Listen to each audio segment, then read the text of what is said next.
Well, Lieutenant Colonel Mark Weber has escaped death time and time again. He's a decorated soldier that knows what it means to fight. And right now, Lieutenant Colonel Mark Weber is learning how to soldier on in a way that he never expected. Mark is dying, but instead of dwelling on his stage 4 cancer, Mark decided to write a book. Tell My Sons is not just about facing mortality. This book is the voice of a spirited warrior, husband, and father who's giving his 3 boys nothing but honest love. And for the rest of us, profound lessons on how to live our lives right now. Mark and his wife, Kristen, with me today. Hi, guys. Hey. Hi. You know, you always make me laugh because you say, Kira, everybody asks me how I'm doing. Don't ask me how I'm doing. I think it's pretty damn obvious how I'm doing. Well, just look at me, right? How do I look? How do I sound? You know. But bless you, you find humor in this. I mean, this is not an easy thing to talk about, but you still find humor. Why? How?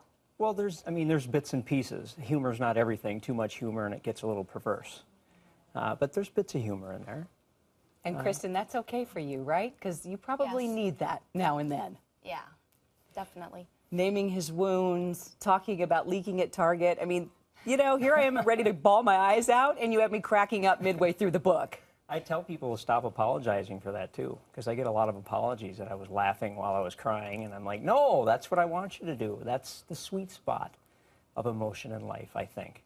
Can I ask you this on air? Because I said to you, why would you want to take precious moments and be with us here on this show when right now you should have every breathing moment with your kids and with Kristen?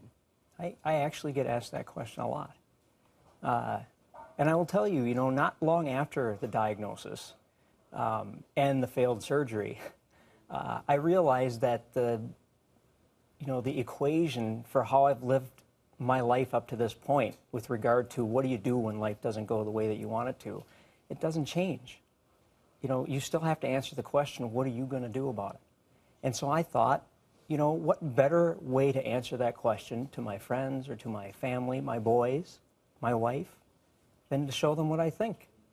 And I know it's hard to understand why I would want to go back to work with the cancer still growing in me, or, you know, just traveling around speaking to high schools, but staying at home and just hanging out, and, you know, they have lives. My kids have lives. And it's actually close, it's more normal to continue on, if you can, to do it that way than, because, you know, I know she loves me, but there's days when I wonder if I'm going to look up and see her with a pillow. Oh, no, here comes the sick humor. I do remind him he goes to bed before me every night. No. And I want to talk with you more about how you are coping with this as a couple, but I'm looking at your 3 beautiful boys. Mark, this is who you wrote the book for. We got Matthew there in the center, who's the stud of the family, I'm told. And then we have the fabulous twins back there, Joshua and Noah. Give a wave, boys. I want to see the twins. There we go. Matthew, how has Dad's book and how is Dad inspiring you as a man? Well, I think the book inspired me just to keep going on and know that even though my dad will be gone one day soon, I can still, you know, like, refer to the book for any questions that I might have on just values or life or anything. And, you know, that, like, really helps knowing that I'll have something, a little piece of him left after he's gone. And, you know, just seeing his energy every day. I mean, he's not always positive about having cancer and dying, but he's definitely energetic and not being lazy about it. And I think that helps all of us get through it equally as well. Oh, Matthew. And I mean, what is he teaching you? Just, I mean, so teenagers take parents for granted every day. What is he teaching you about not taking a dad for granted? Well, I definitely take him for granted sometimes, but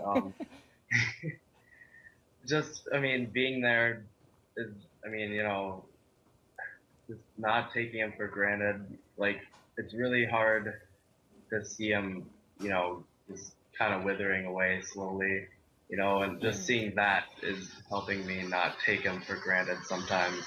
And even when we just have, you know, small talks during the week, like how we can what's going on in your life. That's probably the best way to see how I'm not taken for granted, because then, like, it's just normal life. I see Dad taking a deep breath. I see you feeling your eyes filling up with tears. How does that make you feel? I mean, this is what you wanted your book to do. Yeah. Yeah. It gives you faith and hope that, well, when you hear your kids say that, you don't ever hear it. You have to hear it on national TV. You don't get to hear it at home. It's not cool Take always what you to can do get. it, Dad. Just take what you can get, and so, yeah, it's very nice to hear.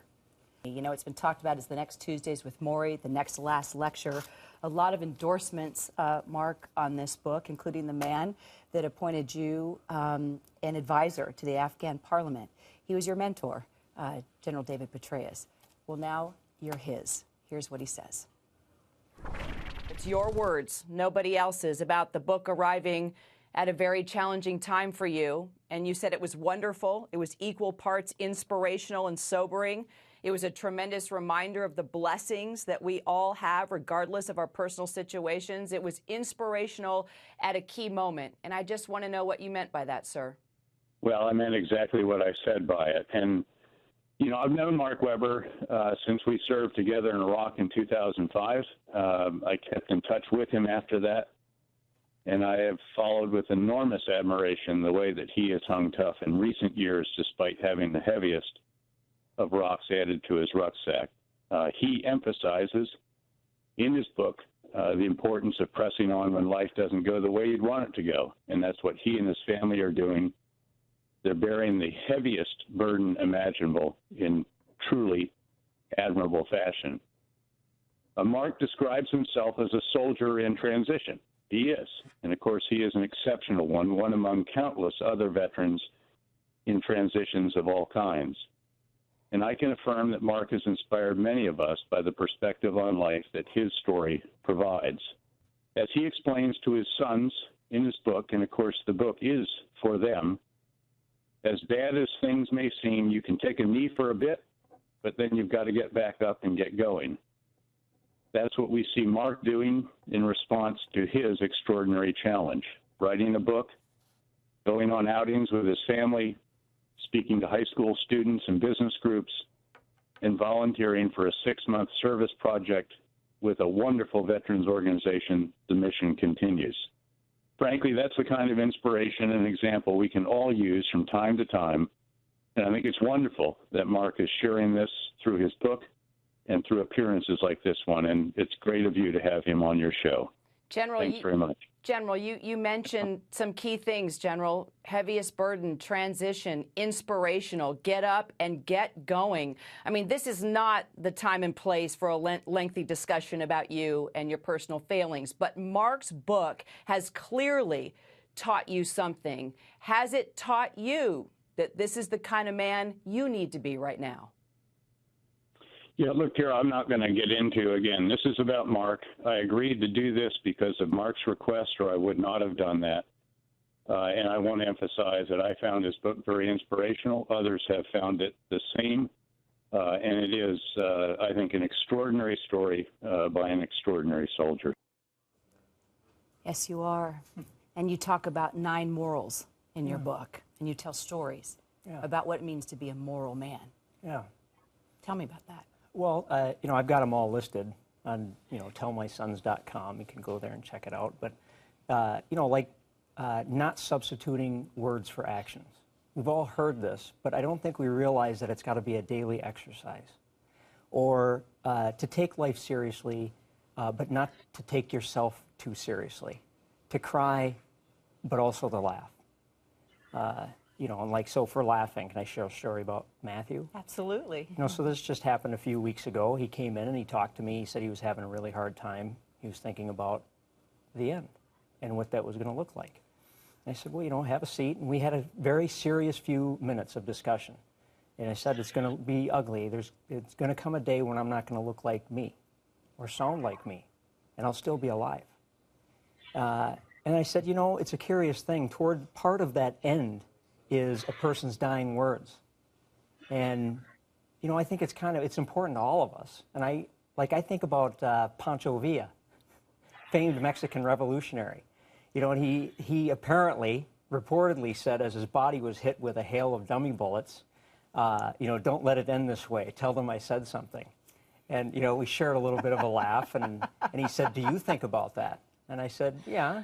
And he said, well, you know, would you have any? And I said, I think I know what I would want to say. And he goes, you know what you should do?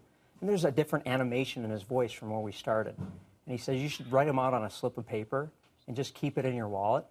And then we'll know, if you're not able to, we'll know what your dying words were. And we shared a laugh again, and I said, so did this help? And he goes, strangely, yes. Matthew, Noah, Joshua, bless the three of you. And Kristen, we know how important a role an Army wife plays. And you just take it to a whole nother level, just like your husband. And thank you for being here as well. One final thought, how would you describe your husband right now? How would I describe him? Yeah, This you had is one what we word. One word? I don't know if I can just say one word.